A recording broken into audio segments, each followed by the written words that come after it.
مشاهدينا في كل مكان، رجعنا مع حضراتكم من جديد اولى لقاءاتنا الحواريه اللي بيسعدنا وشرفنا يكون معانا فيها النهارده كابتن محمد صلاح مدرب الكيك بوكسنج. اهلا بحضرتك كابتن محمد، شرفنا ومنورنا ودايما من نجاح لنجاح.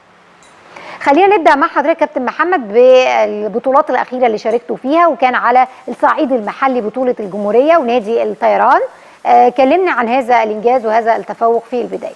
في الحقيقه احنا عندنا مجموعه لعيبه بتتكون من شباب وبنات. دي اسمها مرحله الشباب، لان احنا عندنا 3 مراحل، عندنا عموم وعندنا ناشئين وعندنا شباب. تمام. البطوله اللي كانت مقامه في استاد القاهره الفتره من 14 ل 18 اكتوبر، دي كانت بطوله الشباب، والحمد لله حققنا فيها مراكز كويسه جدا. حققنا يعني اول مركز اول حصلنا على ميداليه ذهبيه، حققنا مركز ثاني خدنا الميداليه الفضيه، وحصلنا على مركز ثالث الميداليه البرونزيه. وده انجاز كويس جدا لان هم اول مره يشاركوا، يعني دي اول مره يشاركوا في بطوله جمهوريه، بطوله كبيره. عدد اللعيبه كان يتجاوز ال 3000 لاعب ما بين جمهوريات، يعني ما بين انديه كبيره، لان دي اسمها بطوله الجمهوريه للانديه على مستوى جمهوريه. كانت مقامه فين؟ في استاد القاهره. تمام. عدد اللي قلت لي اللاعبين فوق ال 3000؟ ده كل الناس المشاركين من جمهوريات من الانديه بتاعت الجمهوريه كلها بتاعت مصر. فكان العدد اللعيبه كتير، كانت البطوله قويه جدا، لان البطوله دي هي الاستعداد ليها. ان بعد كده عندنا حاجه اسمها البطوله التصنيفيه. البطوله التصنيفيه دي بيتم منها اختيار عناصر المنتخب اللي هم بيشاركوا بيمثلونا، يعني بيمثلونا في الخارج من الدول العربيه، ان هي البطولات اللي احنا بنبتدي ان احنا نشارك فيها خارج مصر. تمام. برضو لسه مصر كانت مشاركه ولسه راجعين من الورلد كومباكت جيم اللي كانت في المملكه العربيه السعوديه، حققنا ايضا فيها العديد من الميداليات وانجازات. كلمنا برضو عن هذا الانجاز. الانجاز ده طبعا رئيس الاتحاد كابتن محمد صبيح طبعا ليه كل الدعم. في الفتره الاخرانيه بيحاول ان هو يوصل باللعيبه او يوصل بالمستوى من بعد المستوى المحلي، بيحاول يوصل للمستوى الدولي. احنا شاركنا ب3 لعيبه، والحمد لله في لاعب يعني مميز جدا حصل على الميداليه البرونزيه، كابتن عبد الله مندو او اللاعب عبد الله مندو.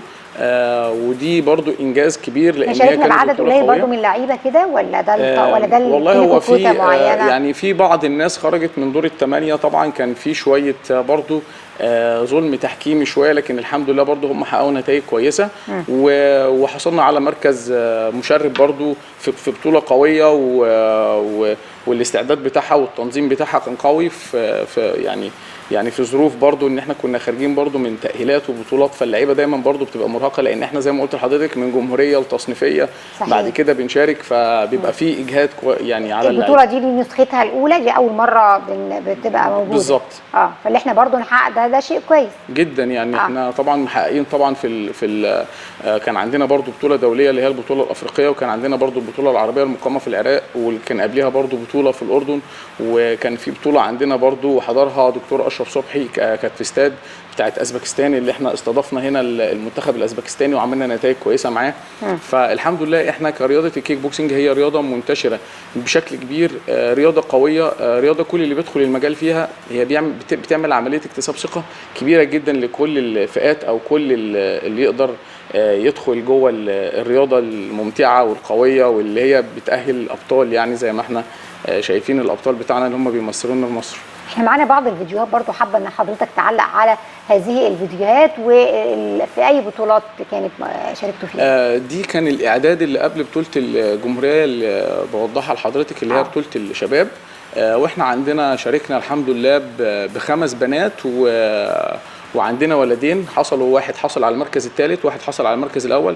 ودي من ضمن الحاجات يعني الايجابيه. طبعا انا كنت عامل لهم فتره، دي احنا بنسميها فتره اعداد. فتره الاعداد دي بتبقى مكونه من حاجتين: مباريات تنشيطيه علشان خاطر اقدر اشوف اللعيبه واقدر اكتشف كل الاخطاء بتاعتهم، وابتدي ان انا اشتغل على الحاجات البدنيه والفنيه.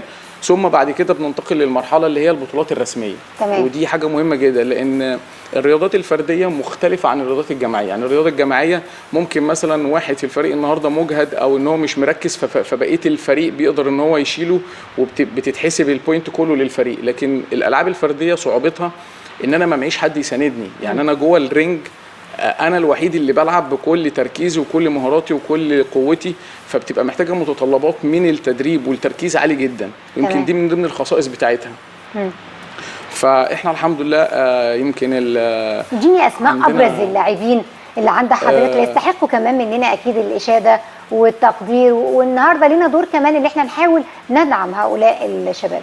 كلهم. ويمكن برضو عاوز اضيف حاجه، ان الرياضه بتاعت الكيك بوكسنج هي رياضه قويه، والاكثر اقبالا عليها هم البنات فعلا.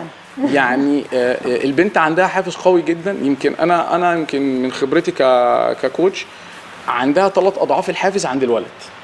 مش بتحب تخسر، شايفه نفسها ان هي قويه زي ما احنا كده، او في كل البرامج الاعلاميه بنقول ان المراه قويه. هي فعلا دي معلومه حقيقيه لما حضرتك تدخلي جوه الرياضه.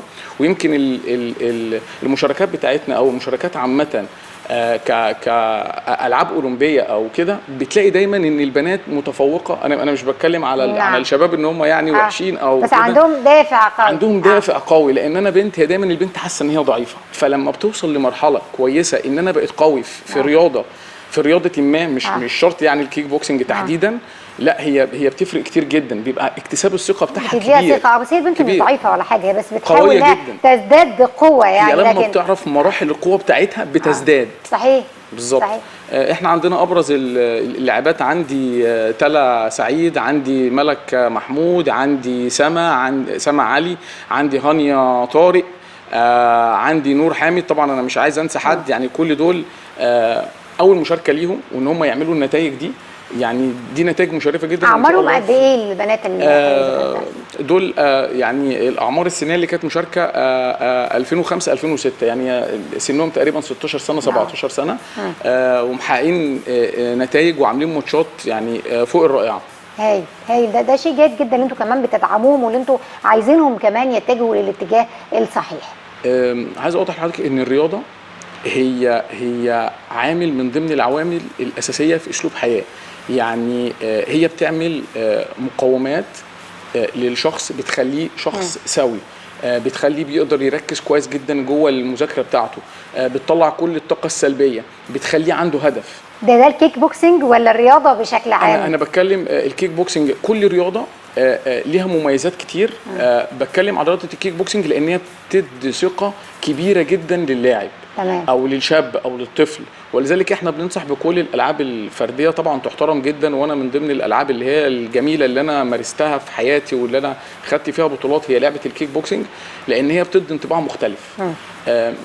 كمان يعني بعد ما بتخلصي الفتره بتاعت الرياضه بتاعتك في الكيك بوكسنج او الرياضات اللي هي القتاليه، في اسلوب الحياه العملي هي بتديكي قوه، بتديكي صبر، بتديكي تحمل، بتبقي ناجحه في مواقف الحياه المختلفه بقى. في مواقف الحياه المختلفه وفي الحياه العمليه. يعني بعد ما بتخلصي في شغلك مثلا، في حياتك الخاصه مع اسرتك، بتديك السمات الجميله اللي حضرتك بتقولها دي كلها. بالظبط. السن المناسب لبدء رياضه الكيك بوكسنج عشان اكون حد بروفيشنال؟ بص، هي الرياضه بتبدا عندنا من البراعم او الاولاد الصغيرين من سن 7 سنين، لكن علشان نقدر نقول ان هو ابتدى يدخل في المستوى البروفيشنال او ان هو يقدر يعمل مشاركات على البطولات الرسميه بتاعتنا اللي هي تبع الاتحاد، احنا بنبدا من سن 12 سنه. 12 سنه اللي احنا بنقدر نشارك فيها كبطولات رسميه، بطوله كاس مصر، بطوله مصر المفتوحه، بعد كده بيشارك في بطوله الجمهوريه، بعد كده بيدخل برضو بطوله تصنيفيه عشان خاطر نقدر برضو. ويمكن من اول السنه دي اللي كابتن محمد طبعا كل الدعم ليه، ان هو اول سنه يبتدي يختار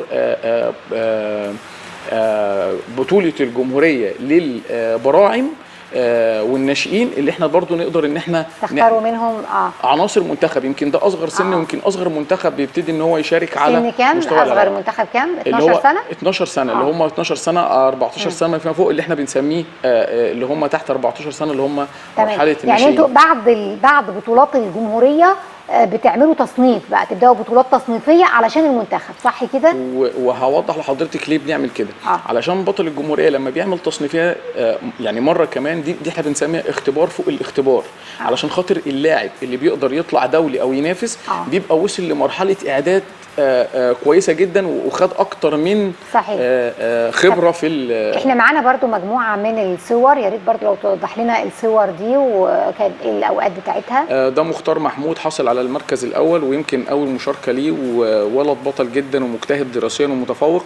واللي جنبيه برضو عبد الله، هم كلهم ما شاء الله كمان ثانويه عامه ومجتهدين ومتفوقين.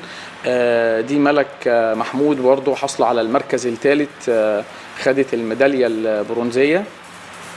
هاي دي شهاده تقدير.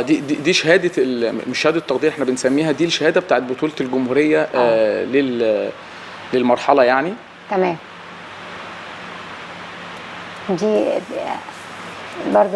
برضو شهاده ثانيه اهي، برضو دي بقى بالزبط. لنجوم مختلفين. احنا 8 لاعبين ولاد وبنات مشاركين، اللي انا قلت اساميهم. من ضمنهم عبد الله، من ضمنهم معاذ، عماد، من ضمنهم شادي. دول ال8 لاعبين اللي احنا شاركنا فيهم في بطوله الجمهوريه، مواليد 2005 2006، والحمد لله كلنا حققنا يعني مراكز متقدمه ومراكز كويسه. ويمكن زي ما بقول لحضرتك ده انجاز كبير جدا، لان دي اول مشاركه. يعني احنا ما شاء الله البدايات، يعني دي بداياتنا، اول موسم ان هم يشاركوا.